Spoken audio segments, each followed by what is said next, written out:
नमस्कार और जय श्री राम ओमकार जी, बहुत-बहुत स्वागत है आपका। नमस्कार अंजू जी और आपके सभी दर्शकों को भी मेरा नमस्कार। सर, एक साथ 3-3 हस्तियों को भारत रत्न देने का ऐलान मोदी सरकार ने किया है। कैसे देखते हैं आप इसे मास्टर स्ट्रोक? देखिए, बहुप्रतीक्षित था। कम से कम चौधरी चरण सिंह के बारे में तो मैं ये कह सकता हूँ और पीवी नरसिम्हा राव चूँकि आर्थिक सुधारों के जनक माने जाते हैं। 90 के दशक में जो उन्होंने शुरुआत की थी और देश को एक आर्थिक संकट से उबारा था, नो डाउट पीवी नरसिम्हा राव भी राइट चॉइस हैं। इसी तरीके से जो हरित क्रांति के जनक माने जाते हैं, एमएस स्वामीनाथन, जिन्होंने 60 के दशक में एक पहल की कि जो परंपरागत तरीके से होने वाली खेती है, उसमें आमूल-चूल परिवर्तन हो, तकनीक का इस्तेमाल किया जाए और विदेशों से भी अनाज मंगा कर के यहाँ पर एक संकर नस्ल तैयार की जाए, ताकि एक आत्मनिर्भरता कम से कम खाद्यान्न के मामले में हो जाए। वरना 60 के दशक से पहले याद करिए तो अमेरिका और दूसरे तमाम देशों से हमें गेहूँ तक आयातित करना होता था, जो अपेक्षाकृत लाल कलर का होता था और जिसके बारे में मज़ाक उड़ाया जाता था कि वहाँ तो इसको पशु खाते हैं और यहाँ पर हम खाने के लिए अभिशप्त हैं। आज हुँ, हम बहुत सारे अनाज जो हैं वो विदेशों को निर्यात कर रहे हैं और 2006 की जो स्वामीनाथन आयोग की सिफारिशें हैं, वो भी मील का पत्थर हैं। पता नहीं शत प्रतिशत वो सिफारिशें कब सरकारें स्वीकार करेंगी।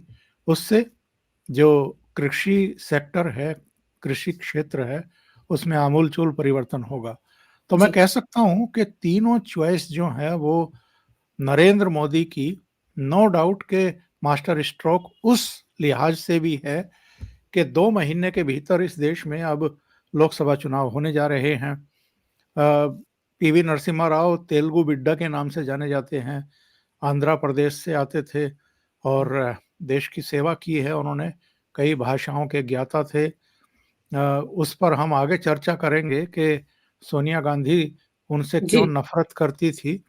लेकिन जहाँ तक तीनों हस्तियों का प्रश्न है, बिल्कुल सही फैसला है, देर आए दुरुस्त आए। सोनिया गांधी की बात आपने शुरू की तो मैं आपको बताऊँ कि जब उनसे पूछा गया कि ऐसे-ऐसे ये 3 भारत न रत्न दिए गए हैं, पीवी नरसिम्हा राव को भी दिया गया है, तो उन्होंने इतना कहा आई नो इससे ज़्यादा वो कुछ नहीं बोल पाईं। तो सबसे बड़ा झटका पीवी नरसिम्हा राव को भारत रत्न दिए जाने का सोनिया गांधी परिवार को ही है? देखिए जब अटल बिहारी वाजपेयी के लिए आडवाणी जी ने चिट्ठी लिखी थी मनमोहन सिंह को हुँ, कि उनको भारत रत्न दिया जाना चाहिए, उनकी सेवाओं को देखते हुए, तो मनमोहन सिंह ने उस चिट्ठी का जवाब तक नहीं दिया था। दूसरी ओर नरेंद्र मोदी हैं, जिनको आरएसएस का और भारतीय जनता पार्टी का कह कर के कांग्रेस खलनायक बनाने पर आमादा रही है, पिछले करीब-करीब 25 साल से।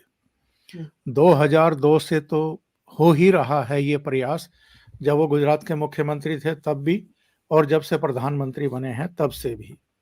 लगातार उन पर अटैक और निचले स्तर के अटैक और गाली-गलौच की भाषा में। तो उन्हीं नरेंद्र मोदी ने पहले प्रणब दा को भारत रत्न दिया, जिनकी पूरी आयु कांग्रेस में बीती है जी। और कांग्रेस की सेवा करते हुए बीती है। और शर्मनाक पहलू ये है कि जब प्रणब मुखर्जी को भारत रत्न की घोषणा की थी नरेंद्र मोदी सरकार ने, तो कांग्रेस की तरफ से कोई प्रतिक्रिया नहीं आई थी। इसका स्वागत नहीं हुआ था और जब समारोह हुआ था उनको भारत रत्न देने के लिए, तो सोनिया गांधी, राहुल गांधी या गांधी परिवार का कोई भी करीबी उस समारोह में भी उपस्थित नहीं था। इससे ज़्यादा दुर्भाग्यपूर्ण, अफ़सोसनाक और शर्मनाक बात कोई हो नहीं सकती है बिल्कुल। कि जिस व्यक्ति को आपने राष्ट्रपति के लायक माना, हुँ, उनको अगर नरेंद्र मोदी सरकार भारत रत्न दे रही है, तो आप उनकी उपेक्षा कर रहे हैं, बल्कि अपमान कर रहे हैं कि आपने ये एक्सेप्ट क्यों किया भारत रत्न? आप जब सत्ता में रहे हैं लंबे समय तक, तो आपने कैसे-कैसे लोगों को भारत रत्न दिए हैं और हुँ, किन-किन की उपेक्षाएँ की हैं, डॉक्टर अंबेडकर से लेकर के तमाम लोगों की, वो भी तो दर्ज है, वो भी तो याद किया जाएगा। और दूसरे व्यक्ति पीवी नरसिम्हा राव। हुँ, पीवी नरसिम्हा राव कांग्रेस के ही मुख्य प्रधानमंत्री थे ना। हुँ, और अगर हम पीवी नरसिम्हा राव के कुल मिलाकर के व्यक्तित्व और कृतित्व और फैसलों की बात करें और उनका आकलन करें, तो वो अभूतपूर्व है। 13 भाषाओं के ज्ञाता थे पीवी नरसिम्हा राव। और आर्थिक सुधारों का श्री गणेश अगर किसी ने किया 90 के दशक में उनके प्रधानमंत्री बनने के बाद, तो वो उन्होंने किया। बहुत सारे लोग कहते हैं जी वो मनमोहन सिंह उनके जो है वो वित्त मंत्री थे, तो मनमोहन सिंह को भी जो है श्रेय दिया जाना चाहिए। राजीव शुक्ला की मैं बाइट सुन रहा था, बड़ी बेशर्मी के साथ वो बात कर रहे थे कि साहब उस टीम का हिस्सा मनमोहन सिंह भी थे। मनमोहन सिंह के खिलाफ तो आप श्वेत पत्र लेकर के आ रहे हैं पार्लियामेंट में, और हुँ, पीवी नरसिम्हा राव को आप भारत रत्न भारत दे रहे हैं। आप जरा गौर से देखिए, 80 के दशक से लेकर के जब ये रिजर्व बैंक के गवर्नर थे मनमोहन सिंह, और उसके बाद भी इनकी भूमिकाएं रही हैं, तब से भारतीय अर्थव्यवस्था का क्या बेड़ा गर्क हुआ है। होंगे ये इनकी नज़र में बहुत बड़े अर्थशास्त्री, लेकिन जितने समय ये प्रधानमंत्री रहे हैं, अर्थव्यवस्था चौपट हो गई पूरी तरीके से। और श्वेत पत्र में वही सब तो जानकारी दी गई है कि बिल्कुल, पॉलिसी पैरालिसिस थी, घोटाले हो रहे थे, जो महंगाई मुद्रास्फीति की दर थी वो 10 से ऊपर रही है। आम लोग जो है वो त्राही-त्राही माम करते रहे। क्यों? 2014 के बाद स्थिति कैसे बदल गई? हमारी जो अर्थव्यवस्था 11वें नंबर पर थी जब मनमोहन सिंह गए थे, वो 5वें नंबर पर कैसे आ गई पूरी दुनिया में? यानी 6 पायदान जो है कैसे हुँ, ऊपर चढ़ गई, और हम अब 5th लार्जेस्ट इकोनॉमी हैं। तमाम तरह की बातें नरेंद्र मोदी और उनकी सरकार के बारे में ये लोग दुष्प्रचार करते थे। आप अगर पिछले 10 साल इनके और 10 साल ये नरेंद्र मोदी के निकाल करके देखें, तो चाहे इंफ्रास्ट्रक्चर हो, चाहे दूसरे तमाम आयाम हो, उनमें कितना काम हुआ है। किस तरीके से 25 करोड़ आबादी जो है वो गरीबी की रेखा से उबार करके ये बाहर ले आए हैं। बिल्कुल, ये सब दिखाई दे रहा है, पूरी दुनिया को दिखाई दे रहा है, इनको नहीं दिखाई दे रहा है। तो देखना पीवी नहीं चाहते। नरसिम्हा राव ने जब वो प्रधानमंत्री बने थे, तो उन्होंने एक बर्बाद अर्थव्यवस्था उस समय प्राप्त की थी, क्योंकि चंद्रशेखर के प्रधानमंत्रित्व काल में बेड़ा हुँ, गर्क हो गया था पूरा अर्थव्यवस्था का, सोना गिरवी रखना पड़ा था। और तब ये आए थे, इन्होंने जो ग्लोबलाइजेशन का दौर था, जो आर्थिक उदारीकरण का दौर था, उस दिशा में बहुत मजबूत फैसले लिए थे, और मैं तो कहूँगा दुस्साहसिक फैसले लिए थे। भारत जैसे देश में अगर कोई प्रधानमंत्री आकर के पूरी तरीके से 360 डिग्री पर घूम जाए, तो हुँ, आप समझ में बाद में आता है कि, और फिर उन्हीं उसी रास्ते पे तमाम सरकारें आगे बढ़ी। अटल जी बने, उसके बाद मनमोहन सिंह बने, फिर हुँ, नरेंद्र मोदी बने, सब उस रास्ते पे चले हैं। तो उस लिहाज से P V Narasimha Rao no doubt हुँ, उनको भारत रत्न दिया ही जाना चाहिए था। लेकिन ये काम मनमोहन सिंह के समय क्यों नहीं हुआ? बिल्कुल, वो तो 10 साल प्रधानमंत्री थे ना। हुँ, इसलिए नहीं हुआ कि सोनिया गांधी उनसे नफरत करती थी। सोनिया गांधी क्यों नफरत करती थी? सोनिया गांधी इसलिए नफरत करती थी कि जैसे बाकी के चाटुकार थे, उस पांत में कभी भी पीवी नरसिम्हा राव शामिल नहीं हुए। हुँ, और अगर सोनिया गांधी ये चाहती थी कि मैं कांग्रेस की अध्यक्ष भी नहीं हूं, मैं कोई पदाधिकारी भी नहीं हूं, और फिर भी 10 जनपद आकर के पीवी नरसिम्हा राव, जैसे बाद में मनमोहन सिंह ने किया कि फाइल जो है बगल में दबा करके 10 जनपद पहुंच रहे हैं मैडम, ये फैसला लेना है, हुँ, तमाम चीजें, तो जी हजूरी कभी पीवी नरसिम्हा राव ने की नहीं। और हुँ, सार्वजनिक समारोहों में भी कई बार ऐसा हुआ है कि सोनिया गांधी और पीवी नरसिम्हा राव के बीच में एक तल्खी दिखाई दी है। तो जो आप जिक्र कर रही थी, हुँ, पीवी नरसिम्हा राव की जब डेथ हुई, तो जहां लाल बहादुर शास्त्री का स्मृति स्थल है, जो ये राउंड अबाउट है, चौराहा है, वहां पर उनका पार्थिव देह वाहन पर रखा रहा, उसको 24 अकबर रोड में ले जाने की परमिशन नहीं दी गई। ये नफरत का स्तर था पीवी नरसिम्हा राव के लिए। अब आप बताइए, यमुना के पुस्ते पर नेहरू की भी समाधि है, इंदिरा गांधी की भी है, राजीव गांधी की भी है, संजय गांधी की भी है। पीवी नरसिम्हा राव की क्यों नहीं होगी भाई? राजीव गांधी भी 5 ही साल रहे ना इस देश के प्रधानमंत्री, और राजीव गांधी के नाम तो कोई उपलब्धि भी नहीं है कि उन्होंने देश को कोई बहुत बड़ा कोई ऐसा काम कर दिया हो। ये कंप्यूटर की बात करते हैं जी, वो ना होते तो। अरे भाई, जिन देशों में राजीव गांधी ने जन्म नहीं लिया, वहां कंप्यूटर नहीं आए क्या बाद में? क्या मतलब मजाक करते हो आप लोग?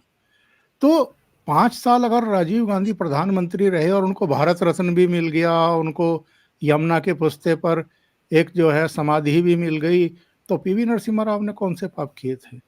उनको उनका भी दाह संस्कार यही होना चाहिए था।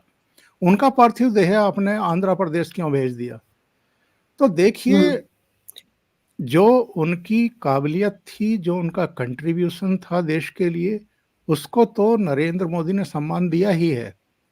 दूसरे एंगल से देखें तो जिन प्रणब मुखर्जी को लेकर के ये आंखें तरेर रहे थे जब वो नागपुर गए थे संघ मुख्यालय, उन प्रणब मुखर्जी को भारत रत्न दे करके, और जिन पीवी नरसिम्हा राव के पार्थिव देह को इन्होंने कांग्रेस मुख्यालय में भी नहीं घुसने दिया था, उन पीवी नरसिम्हा राव को भी भारत रत्न दे करके इस 10 जनपद परिवार की भी औकात बताइए।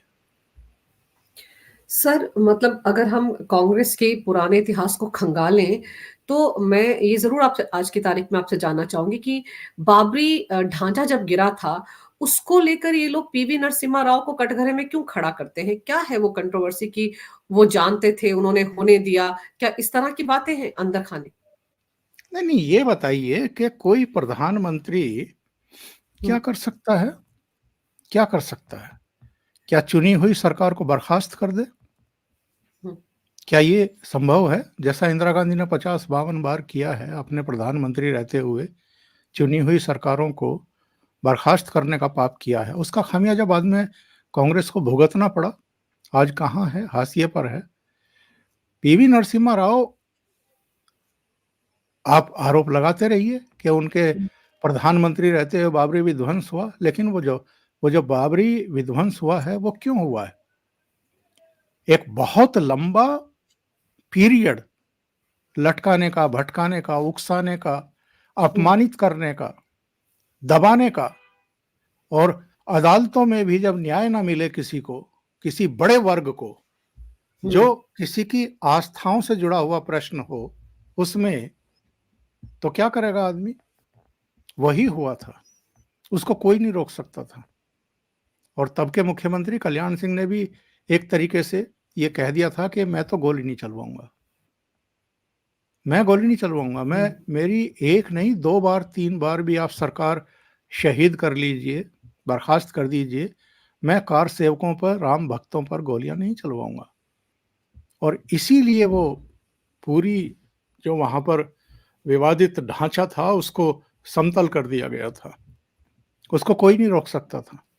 पीवी नरसिम्हा राव नहीं, उस समय अगर सोनिया गांधी भी होती तो वो भी नहीं रोक सकती थी, कोई नहीं रोक सकता था उसको। वो फैसला हो गया था राम भक्तों के बीच पर में कि सर अब इसको ठीक करना है।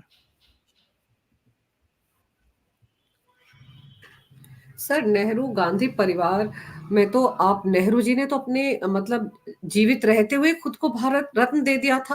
और अगर हम सरदार वल्लभ भाई पटेल की बात करें, उनको कब जाकर मिला? और अंबेडकर जी के बारे में आपने बताया कि उनको कब जाकर मिला। तो ये सिर्फ अपने परिवार के इर्द गिर्द ही घूमती रही है कांग्रेस, गांधी परिवार के। इसीलिए अगर हम सीताराम केसरी की बात करें, उनके साथ भी किस तरह का बर्ताव किया था जब सोनिया गांधी अध्यक्ष बनी थी। तो ये कांग्रेस में बस वही लोग फलते फूलते रहे हैं जो गांधी परिवार के, मतलब जिसे कहते हैं ना कि चौखट पर हाजिरी बजाते रहे हैं, बाकी लोगों को ये इसी तरीके से दरकिनार करते रहे। तब तो इनको दलित प्रेम भी याद नहीं आया। अगर हम सीताराम केसरी की बात करें, वो तो दलित ही थे ना। पिछड़े वर्ग से आते थे, और 1998 की वो घटना कोई भूलेगा नहीं, और ख़ास तौर से मीडिया के लोगों के सामने हुई थी वो घटना। वो बाथरूम में थे, टॉयलेट में थे, और तब उनकी धोती बांधने की भी उनको मतलब इजाज़त नहीं दी गई थी, और उनको धकिया करके बाहर एक तरीके से फेंक दिया गया था। उनकी नेम प्लेट उखाड़ दी गई थी। ऐसे कौन करता है अपने चुने हुए अध्यक्ष के साथ? वो चुने हुए अध्यक्ष थे, नामित अध्यक्ष नहीं थे। और सीताराम केसरी जिस वर्ग से आते थे उसका अपमान किया था। आज तो इनके नौनिहाल जो है वो पिछड़ों की, ओबीसी की बड़ी बात करते हैं, लेकिन अतीत में भी थोड़ा झांक लीजिए, गिरेबान में भी थोड़ा झांक लीजिए। ओबीसी के साथ आपने किया क्या है?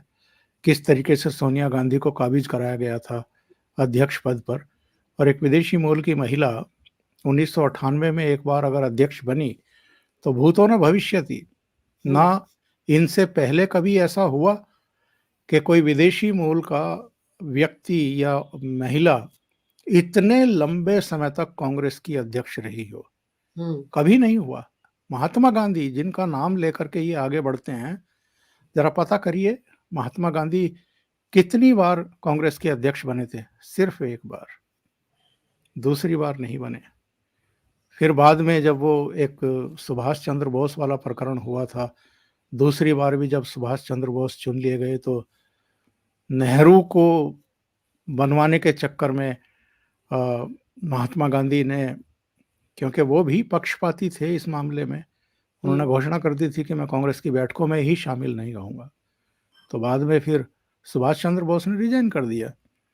तो ये परिवार एक्चुअल में अपनी एरोगेंसी, अपनी मनमानी, अपने अहंकार, अपनी सामंती सोच, और जो लोकतांत्रिक परिपाटी और परंपराएं होती हैं उनको कुचल करके किस तरीके से उनका मान मर्दन करके काम करता रहा है, इसके तो अनेक और सहस्र उदाहरण आपको मिल जाएंगे। बिल्कुल सर, और इसे एक विडंबना ही कहा जाएगा कि राहुल गांधी पीएम मोदी की जाति ढूंढने में लगे हुए हैं। क्यों ओबीसी है तो क्यों है, वो ओबीसी तो थे नहीं। और इधर prime minister Modi party line से अलग हटकर भारत रत्न जो डिजर्व करते हैं उनको भारत रत्न से सम्मानित करने की बात कर रहे हैं।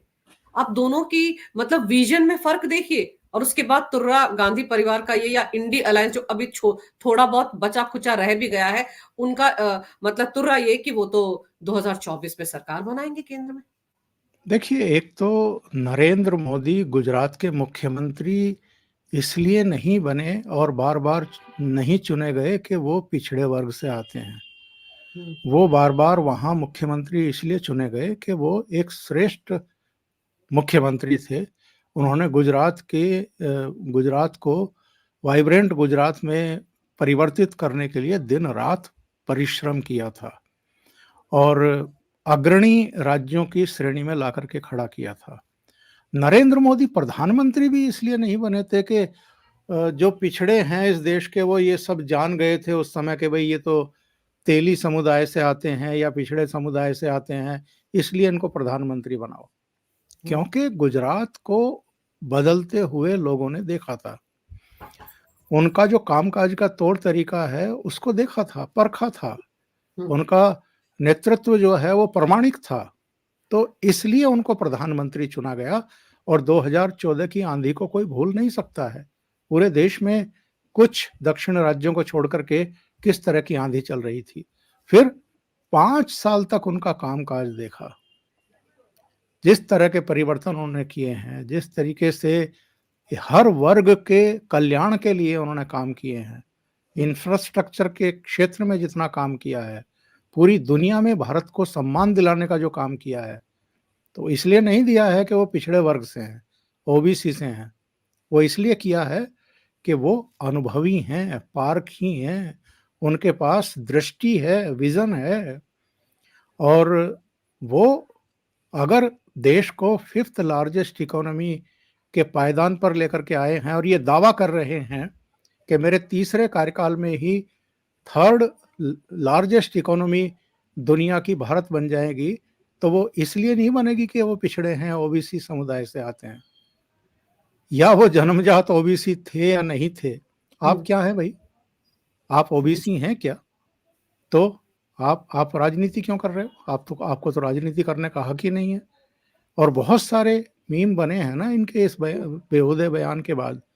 लोगों ने पूछा है कि नेहरू कौन जात थे, या इंदिरा गांधी कौन जात थी, उनका पति कौन जात था या किस धर्म से था, या सोनिया गांधी किस जात से या किस धर्म से आती हैं, राजीव गांधी क्या थे, और भैया आप बता दो आप कौन सी जाति से बने, क्योंकि आपके पिताजी कुछ थे, आपकी माताजी कुछ थी, और आपकी बहन ने फिर किसी और धर्म से या जाति से ताल्लुक रखने वाले से शादी की है। ये बहुत छिचोरी हरकत है। ये देश इस तरीके से ना चलता है, ना देखता है, ना किसी को चुनता है। और आपको अगर गलतफहमी है, अभी भी नहीं निकल रही है, तो 2 महीने 3 महीने बचे हैं, निकल जाएगी।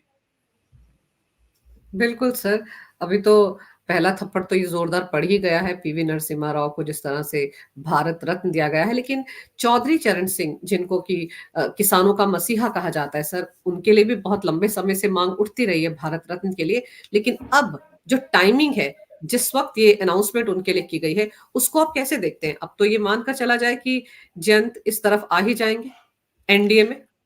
देखिए, जयंत आएंगे नहीं आएंगे वो तो एक बाद की बात है, लेकिन हम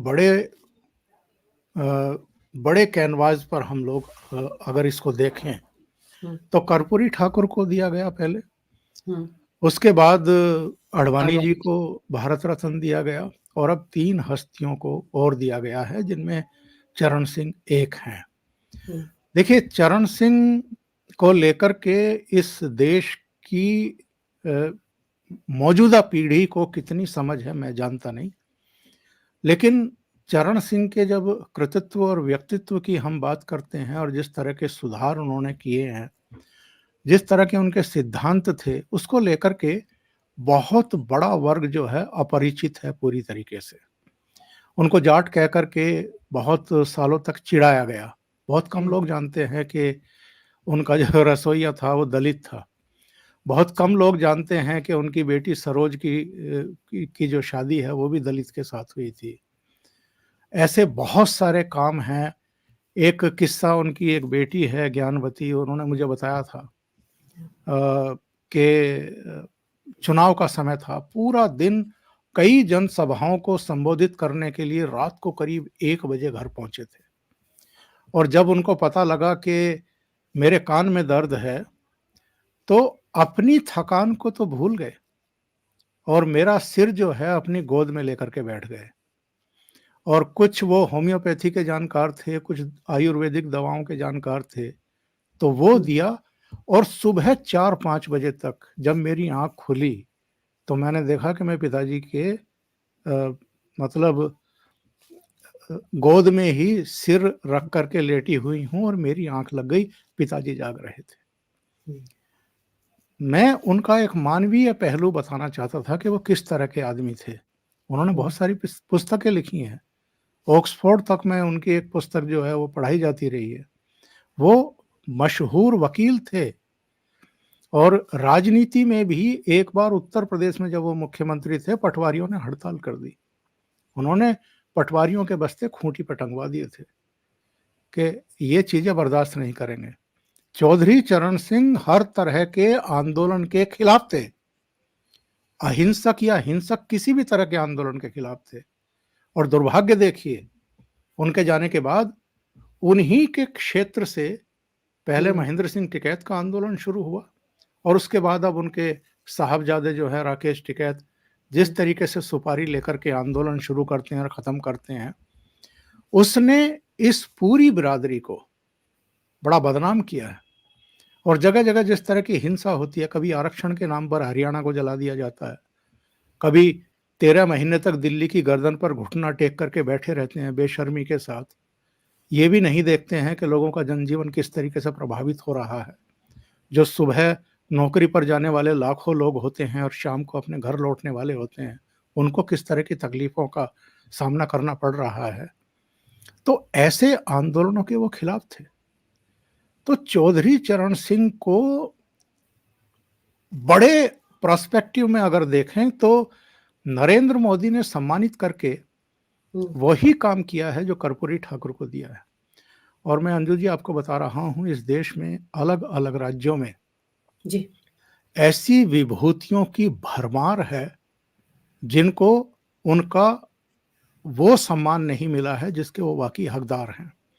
मेरी आँखों में आँसू आ जाते हैं जब मैं राष्ट्रपति भवन के लाल कालीन पर चलते हुए ऐसे-ऐसे लोगों को पद्म सम्मान ग्रहण करने के लिए चलते हुए देखता हूँ, जो बहुत संकोच में, हिचक के साथ, बेयकीन होकर के राष्ट्रपति तक जाते हैं। किसी ने सोचा नहीं होगा कि ऐसे-ऐसे नग, ऐसे-ऐसे हीरे ढूँढ कर के नरेंद्र मोदी जो है, उनको सम्मानित करेंगे। आज वो काम हो रहा है इस देश में, जो 1947 के बाद ही शुरू हो जाना चाहिए था। बिल्कुल। लेकिन चलिए सर, अब कम से कम इतना तो है कि अब ही शुरुआत हो रही है, तब भी लोगों को समझ में तो आ रहा है ना कि चौधरी चरण सिंह क्या थे, उनके बारे में अब चर्चा तो होगी। जिन युवाओं को उनके बारे में नहीं मालूम होगा, अब उनको पता तो चलेगा। पीवी नरसिम्हा राव के बारे में अब वो जानकारी तो उनको मिलेगी। कम से कम कांग्रेस में गांधी परिवार ने उनके साथ क्या किया है, इस पर एक नई बहस तो शुरू होगी। लोगों को पता तो चलेगा। अगर साइंटिस्ट एमएस स्वामीनाथन है, उनके बारे में भी तो लोगों को पता चलेगा। एक एक एक सकारात्मक पहल तो है। पर अगर सर राजनीति के नजरिए से देखें, तो आपको क्या लगता है, उत्तर प्रदेश में चौधरी चरण सिंह को इस तरह से नवाजने के बाद आपको लगता है बीजेपी को फायदा होगा 2024 में? क्योंकि जाट केवल वोट उत्तर बैंक। प्रदेश की बात नहीं है, कमेरा वर्ग जो है, किसान वर्ग जो है, वो तो पूरे हिंदुस्तान में है। वो हर राज्य में आपको मिल जाएगा। हाँ, जातियाँ अलग-अलग हो सकती हैं। कर्नाटक में किसान को कुछ ही किसी और जाति से पहचाना जाता है, महाराष्ट्र में और जाति के नाम से पहचाना जाता है। अलग-अलग राज्यों में, उड़ीसा में अलग जातियों में होंगे, लेकिन किसान हर जगह है। और अगर हम जाट जाति की बात करें, तो वो मध्य प्रदेश में भी है, वो जम्मू कश्मीर में भी है, वो राजस्थान में भी है, हरियाणा में तो और पंजाब में तो बहुत बड़ी संख्या में है, वेस्ट यूपी में भी है और उत्तराखंड में भी कुछ है, हिमाचल में भी थोड़ा-सा है। तो इतनी इतनी इतने व्यापक दायरे में ये लोग हैं और ये सब कमेरा वर्ग है। दिन-रात काम करना खेतों में, अ, रात को भी जब पूरी अंधेरी रात होती है, तब भी वहाँ खड़े होकर के खेतों में पानी देना। तो ये पूरा वर्ग जो है, ये निश्चित रूप से आज अपने आप को सम्मानित महसूस कर रहा होगा। ऐसा नहीं है कि चौधरी चरण सिंह चुनाव नहीं हारे हैं। मुज़फ्फरनगर में एक बार लड़ गए थे, तो वहाँ से एक विजयपाल सिंह हुआ करते थे कम्युनिस्ट, उनसे हार गए थे और एक बार बागपत में हारे थे और वो उसके बाद जो हुआ था और चरण सिंह ही नहीं, बाद में अजीत सिंह भी 98 में सोमपाल से हारे थे और अभी हाल में हारे हैं संजीव बालियान से मुज़फ्फरनगर में। एक बड़ा वर्ग है जो इस परिवार के प्रति समर्पित रहा है, आस्थावान रहा है। उन परिवारों में जब ये हार की खबरें आई थी, चूल्हे नहीं जले थे। एक ऐसा समर्पित मतलब वर्ग है, जो इस परिवार का बहुत सम्मान करता है। जैसे हरियाणा में हम जाते हैं तो देवीलाल का बड़ा सम्मान हुआ करता था। अब ओम प्रकाश चौटाला और बाकी लोगों का तो मैं नहीं कहता कि उनका कितना सम्मान है, पर देवीलाल का सम्मान था। इसी तरीके से बंसीलाल का सम्मान था एक वर्ग में। यहाँ की बात करें तो चरण सिंह का, अजीत सिंह का भी सम्मान था। तो जो इतने दिल से, मन से किसी परिवार से या किसी व्यक्तित्व से जुड़े रहे हों, वो निश्चित रूप से अगर ये सम्मान उनको मिल रहा है, उनके नेता को मिल रहा है, तो वो इसका एक प्रभाव पड़ता ही है और इसका फ़ायदा जो थोड़ा बहुत जाट वर्ग में बीजेपी से अलग-अलग कारणों के चलते नाराज़ भी थे, तो मुझे लगता है इसके बाद वो नाराज़गी भी बहुत हद तक खत्म हो जाएगी। सर, मैंने एक बार आपसे ये पूछा था अभी जयंत को लेकर कि वो उनका क्या स्टैंड लगता है आपको? हालाँकि अभी जो स्टेटमेंट उनका है, उनका कहना था कि अब मैं किस मुँह से इनकार करूँ, कोई कसर तो बाकी रही नहीं है। तो उससे तो साफ लग रहा है कि अब सिर्फ़ घोषणा या ऐलान होना ही औपचारिकता रह गई है कि वो इंडी को छोड़कर एनडीए में आ रहे हैं। जो मेरी जानकारी है, अनुराग ठाकुर से जयंत चौधरी की बातचीत हुई है, 2 दौर की बातचीत हुई है। सीटों को लेकर के कुछ चीज़ें अटकी हुई थी। ये 4 सीटें माँग रहे थे। उन 4 सीटों में जो मेरी सूचना है 2 या 3 इनको दी जा रही हैं और जो शायद 12 को फाइनल हो जाएगा, इनकी मुलाकात होगी नरेंद्र मोदी से और उसके बाद जो है इनका ये एनडीए में शामिल हो जाएँगे, ये सूचना है। सर और पीवी नरसिम्हा राव के मामले में आपको क्या लगा है साउथ पर उसका अच्छा असर पड़ेगा? आंध्र प्रदेश में चूँकि टीडीपी फिर इनके साथ आ रही है, हुँ, चंद्रबाबू नायडू की गृह मंत्री अमित शाह से मुलाकात हुई है और जो अभी सर्वे आ रहे हैं, सर्वे में ये दिखाई दे रहा है कि करीब 17 सीटें जो हैं टीडीपी को जाती हुई दिखाई दे रही हैं हुँ, और जो जगन मोहन रेड्डी की पार्टी है, वाईएसआर कांग्रेस उसको 8 सीटें मिलने की संभावना जताई गई है। हुँ, तो अगर चंद्रबाबू नायडू की वापसी हो रही है, तो आंध्र प्रदेश में हालाँकि भारतीय जनता पार्टी का कोई बहुत बड़ा बेस अभी भी नहीं है, हुँ, पर चंद्रबाबू नायडू की अगर वापसी हो रही है और जगन मोहन रेड्डी की पार्टी अगर डिक्लाइन पर दिखाई दे रही है, तो मैं फिर यही कहूँगा कि ये एक फ़ायदे का सौदा है, हुँ। जो भारतीय जनता पार्टी वहाँ करने जा रही है। तो सर यानी कि ये जो ऐलान है इनसे माना जाए कहीं जिसे कहते हैं last nail in the coffin of India alliance इसको इस तरह से देखा जाए? देखिए, इसके बड़े प्रभाव पड़ते हैं। लोगों के मन में एक बात तो रहती ही है, वो मतलब तह की तरह जमती हुई चली जाती है कि ये किया है, ये किया है, ये किया है, ये किया है। दक्षिण में ठीक है, हुँ, कर्नाटक एक मजबूत गढ़ रहा है भारतीय जनता पार्टी का। वहाँ से 2014 में भी, 2019 में भी ताकत मिलती रही है नरेंद्र मोदी को और 2024 के लिए भी वहाँ से जो रिजल्ट अनुमान आ रहे हैं वो बढ़िया हैं, अच्छे हैं। लेकिन केरल हो, तमिलनाडु हो, आंध्र प्रदेश हो, यहाँ कमज़ोर कड़ी है भारतीय जनता पार्टी। अभी इन राज्यों में बहुत कुछ करना है। तेलंगाना में बेहतर उसने परफ़ॉर्मेंस किया है, लेकिन वहाँ भी अभी निर्णायक स्थिति में पहुँचने में समय लगेगा। तो जब भी नरेंद्र मोदी कोई काम करते हैं, अभी पिछले दिनों हमने देखा है ना, अयोध्या में भगवान राम के भव्य और दिव्य मंदिर में प्राण प्रतिष्ठा होनी थी हुँ, और उसके 11 दिन पहले से उनकी दक्षिण की यात्रा शुरू हुई थी। वो बिल्कुल। तमिलनाडु भी गए, कई जगहों पर गए और जो-जो रामायण काल के स्थल माने जाते हैं या मंदिर माने जाते हैं, उन सब में वो गए। हुँ, और हमें ये भी नहीं भूलना चाहिए जब नई पार्लियामेंट बनी थी तो सेंगोल भी वहीं से आई थी तमिलनाडु से आया था। और जिस तरीके से उसको पूरे सम्मान और भाव के साथ स्थापित किया गया था, वो दक्षिण के लोग कभी नहीं भूलेंगे, तमिलनाडु के लोग कभी नहीं भूलेंगे। और अन्नामलाई जिस तरीके से तमिलनाडु में काम कर रहे हैं भारतीय जनता पार्टी के लिए, उसका अपना एक असर है। बिल्कुल, तो थोड़ा-सा समय लगेगा इन चीज़ों को आकार लेने में और जिस तरफ ये लोग बढ़ना चाहते हैं, जो निर्णायक स्थिति प्राप्त करना चाहते हैं, उसमें थोड़ा समय लगेगा, लेकिन मुझे लगता है कि सही दिशा इन्होंने वहाँ पकड़ ली है। बिल्कुल सर, साउथ में सही दिशा कुछ-कुछ राज्यों में आप बता रहे हैं कि पकड़ ली है, लेकिन चिंता की बात तो इंडिया अलायंस के लिए है क्योंकि वो तो पहले से बिखरता जा रहा है, सबकी अपनी-अपनी डफली, अपना-अपना राग है। लेकिन कम से कम ये जो 3 ऐलान हुए, 3 जो भारत रत्न दिए जाने का ऐलान पीएम मोदी ने किया, उसके बाद से तो मुझे लगता है रही सही वो जो कहते हैं ना कसर भी पूरी हो गई होगी। अब तो बहुत जल्दी हमें ये पूरा का पूरा कुनबा बिखरता हुआ दिखेगा और सदमा तो कांग्रेस को लग ही गया है। सोनिया गांधी के हाव-भाव से पता चल ही गया था। सर इस मुद्दे पर विस्तार से जानकारी देने के लिए आपका बहुत-बहुत शुक्रिया। बहुत नमस्कार। धन्यवाद आपका। भारत थैंक माता यू। की जय हो, वंदे मातरम। वंदे मातरम।